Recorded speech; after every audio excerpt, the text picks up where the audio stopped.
Well, our waters are anything but frigid as we begin hurricane season 2009. Hey, folks, I'm meteorologist Matt Barentine, and we're taking a look here at where the likely areas of formation are for the first 2 weeks of June. Now, there is some good news with the early part of the hurricane season.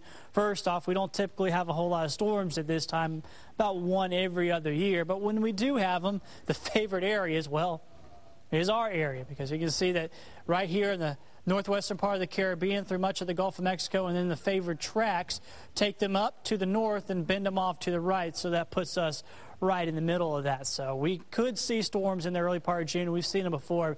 Remember Arlene back in 2005. We're not going to see any, though, over the next few days. We are looking at quiet conditions in the Caribbean, quiet conditions in the Gulf of Mexico. We have an old washed-out frontal boundary that doesn't seem to be sparking off anything over there in the Bahamas. So all in all, things look really good right now. Here are some of the highlights here of the hurricane season as we begin. The official forecast is for 9 to 14 storms. Colorado State forecast is right in that range at 12 storms. The Eastern Pacific is heating up. Pacific, I'm not talking about the Atlantic. The reason we're talking about the Pacific, because when it heats up, that's what we call the El Nino, and that looks like that's going to happen this summer.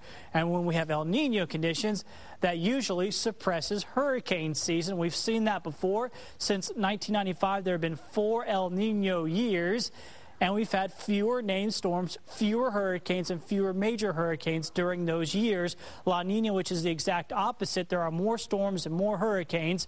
And then the neutral years, so we've actually been the most active. 2005, when we had the record of 28 storms and Hurricane Katrina, that was a neutral year. So we're just going to hope that El Nino does do its job and suppress things for us this hurricane season. Back to the Gulf Coast. Right now, looking at pleasant temperatures. We've come up from the 60s in a lot of places, and now we're in the 70s. 70 in Mobile, 72 in Pensacola. Clear skies.